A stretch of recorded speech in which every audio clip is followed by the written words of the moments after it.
नमस्कार। मैं वंदना अल्फाज तेरे अंदाज मेरे में आप सभी का हार्दिक अभिनंदन करती हूँ। कृष्ण और कुंती दोनों हार गए। कृष्ण ने दुर्योधन को समझाया कि पांडवों को 5 गांव दे दो, फिर युद्ध की जरूरत ही नहीं पड़ेगी, पर उसने नहीं सुना। कुंती ने कर्ण से कहा कि अपनी सगी मां और अपने भाइयों के पास वापस आ जाओ। इससे घबराकर दुर्योधन युद्ध का विचार त्याग देगा। पर कर्ण भी दुर्योधन को छोड़ने से साफ मना कर दिया। अब महाभारत का युद्ध निश्चित था। इस युद्ध में किसे क्या मिलेगा, यह प्रश्न तो अभी तक अनुत्तरित था, पर किसका क्या खोएगा यह सब जानते थे।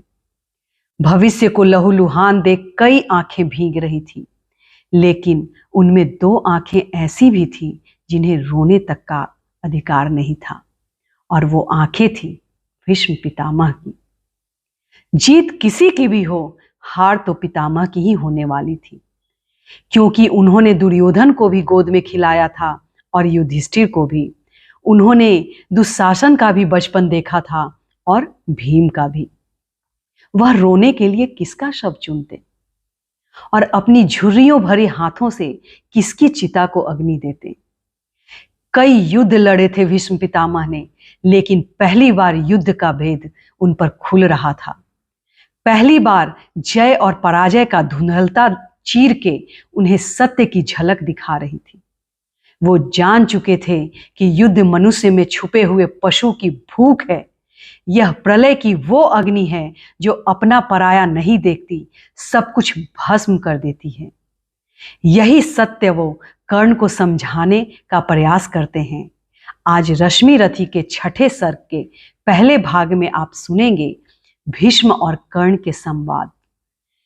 आपके कानों से होकर गुजरेंगे पितामह के वो वचन जो युद्ध की विभीषिका में डूबे हुए हैं। ये पूरा संवाद युद्ध के बारे में है, लेकिन मानवता इसे समझ ले तो आज इसी क्षण विश्व शांति का शुभ आरंभ हो जाए। नरता कहते हैं जिसे सत्व, क्या वह केवल लड़ने में है? पौरुष क्या केवल उठा खड्ग मारने और मरने में है? तब उस गुण को क्या कहें मनुज जिससे न मृत्यु से डरता है, लेकिन तब भी मरता नहीं, वह स्वयं विश्व हित मरता है वंदनीय नर कौन? विजय हित जो करता है प्राण हरण, या सबकी जान बचाने को देता है जो अपना जीवन। चुनता आया जय कमल आज तक विजय सदा कृपाणों से, पर आह निकलती ही आई हर बार मनुज के प्राणों से। आकुल अंतर की आह मनुज की इस चिंता से भरी हुई, इस तरह रहेगी मानवता कब तक मनुष्य से डरी हुई। पाषाणिक वेग की लहर लहू में कब तक धूम मचाएगी, कब तक मनुष्यता पशुता के आगे यूं झुकती जाएगी। यह जहर छोड़ेगा उभार, अंगार न क्या बुझ पाएगा, हर इसी तरह क्या हाय सदा पशु के पशु ही रह जाएगा। किसका श्रृंगार किसकी सेवा, नर का ही यह जब कल्याण नहीं, किसके विकास की कथा जनों के ही रक्षित जब प्राण नहीं। इस विस्मय का क्या समाधान, रह रह कर यह क्या होता है, जो है अग्रणी वही सबसे आगे बढ़ धीरज खोता है। फिर उसकी क्रोधाकुल पुकार सबको बेचैन बनाती है, नीचे कर क्षीण मनुष्यता को ऊपर पशुत्व क्यों लाती है। हाँ, नर के मन का सुधा कुंड लघु है, अब भी वह कुछ रीता है। वह अधिक आज तक व्याधों में पालन पोषण की बीता है। ये व्याल नहीं चाहते मनुज भीतर का सुधा कुंड खोले, जब जहर सभी के मुख में हो तब वह तब तक मीठी बोली बोले। थोड़ी सी भी यह सुधा मनुष्य का मन शीतल कर सकती है, बाहर की अगर नहीं पीड़ा भीतर की तो हर सकती है। लेकिन धीरता किसे अपने सच्चे स्वरूप का ध्यान करे, पर जब वायु में उड़ता जहर है पीयूष बिंदु का पान करे। पांडव यदि 5 ग्राम लेकर सुख से रह सकते थे, तो विश्व शांति के लिए दुख कुछ और न क्या सह सकते थे। सुन कुटिल वचन दुर्योधन का, केशव क्यों न कहा यह कहा नहीं, हम तो आए थे शांति हेतु, पर तुम चाहो जो वही कहे।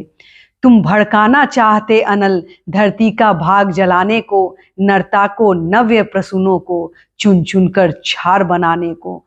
पर शांति सुंदरी के सुहाग पर आग नहीं धरने दूंगा, जब तक जीवित हूं तुम्हें बांधवों से न युद्ध करने दूंगा। लो सुखी रहो सारे पांडव फिर एक बार बन जाएंगे, इस बार मांगने को अपना वे स्वत्व न वापस आएंगे। धरती की शांति बचाने को आजीवन कष्ट सहेंगे वे, नूतन प्रकाश फैलानों को तप से मिलते निरत रहेंगे वे। शत लक्ष्य मानवों के सम्मुख 10-5 जनों का सुख क्या है, यदि शांति विश्व की बचती हो वन में रहने में दुख क्या है। सच है कि पांडुनंदन वन में सम्राट नहीं कहलाएंगे, पर काल ग्रंथ में जब उनसे भी वे अधिक श्रेष्ठ पद पाएंगे। होकर कृतज्ञ आने वाला युग मस्तक उन्हें झुकाएगा, नव धर्म विधायक की प्रशस्ति संसार युगों तक गाएगा। सीखेंगे जग हम दलन युद्ध का, कर सकते त्यागी होकर, मानव समाज का नयन मनुज कर सकता वैरागी होकर। पर नहीं विश्व का अहित नहीं होता, क्या ऐसा कहने से प्रतिकार अनय का हो सकता, क्या उसे मौन हो सहने से। क्या वही धर्म है लौ जिसकी दो एक मनों में जलती है, यह वह भी जो भावना सभी के भीतर छिपी मचलती है। सबकी पीड़ा के साथ व्यथा अपने मन की जो जोड़ सके, मुड़ सके जहां तक समय उसे निर्दिष्ट दिशा में मोड़ सके। युग पुरुष वही सारे समाज का विहित धर्म गुरु होता है, सबके मन का जो अंधकार अपने प्रकाश से धोता है। द्वापर की कथा बड़ी दारुण, लेकिन कली ने क्या दान दिया, नर के वध की प्रक्रिया बढ़ी, कुछ और उसे आसान किया। पर हाँ, जो युद्ध सर्वमुख था वह आज निघ्न सा लगता है, बस इसी मंदता के विकास का भाव मनुज में जगता है। धीमी कितनी भी गति है विकास, कितना अदृश्य हो चलता है, इस महावृक्ष में एक पत्र सदियों के बाद निकलता है। ये जहां सहस्त्रों वर्ष पूर्व लगता है वही खड़े हैं हम, है वृथा वर्ग उन गुफावासियों से कुछ बहुत बड़े हैं हम। अनगढ़ पत्थर से लड़ो लड़ो किड़किटा नखों से दांतों से, या लड़ो वृक्ष के रोम गुच्छ पुरित व्रज कृत हाथों से, या चढ़ विमान पर नर्म मुट्ठियों से गोलों की वृष्टि करो, आ जाए लक्ष्य में जो कोई निष्ठुर हो सबके प्राण हरो। ये तो साधन के भेद, किंतु भावों में तत्व नया क्या है।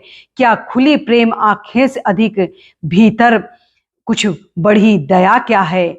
झर गई पूंछ रोमांत झरे, पशुता का झरना बाकी है, बाहर बाहर तन समर चुका, अब मन संवरना बाकी है।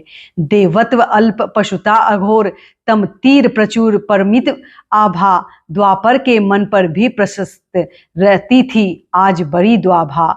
बस इसी तरह तब भी ऊपर उठते को नर अकुलाता था, पर पद पर वासना जाल में उलझ उलझ रह जाता था। और जिस प्रकार हम आज बेल बूटों के बीच खचित करके देते हैं रण को रम्य रूप विप्लवी उमंगों में भर के, कहते अनीतियों के विरुद्ध जो युद्ध जगत में होता है, वह नहीं जहर का कोश अमृत का बड़ा सलोना सोता है। बस इसी तरह कहता होगा द्वाभा शासित द्वापर का नर, निष्ठुरताएं ही भले हो किंतु है महामोक्ष का द्वार समर। सत्य ही समुन्नति के पथ पर चल रहा चतुर मानव प्रबुद्ध, कहता है क्रांति उसे जिसको पहले कहता था धर्म युद्ध। सो धर्म युद्ध छिड़ गया, स्वर्ग तक जाने के सोपान लगे, सदगति कामी नर वीर खड़ग से लिपट गंवाने प्राण लगे। छा गया तिमिर का सघन जाल, मूंद गए मनुज के ज्ञान नेत्र, द्वाभा की गिरी पुकार उठी, जय धर्म क्षेत्र जय कुरुक्षेत्र। हाँ, धर्म क्षेत्र इसलिए कि बंधव पर अबंध की जीत हुई, कर्तव्य ज्ञान पीछे छूटा, आगे मानव की प्रीत हुई। प्रेमातिरेक के में केशव ने प्रणभूल चक्र संधान किया, भीष्म ने शत्रु को बड़े प्रेम से अपना जीवन दान दिया।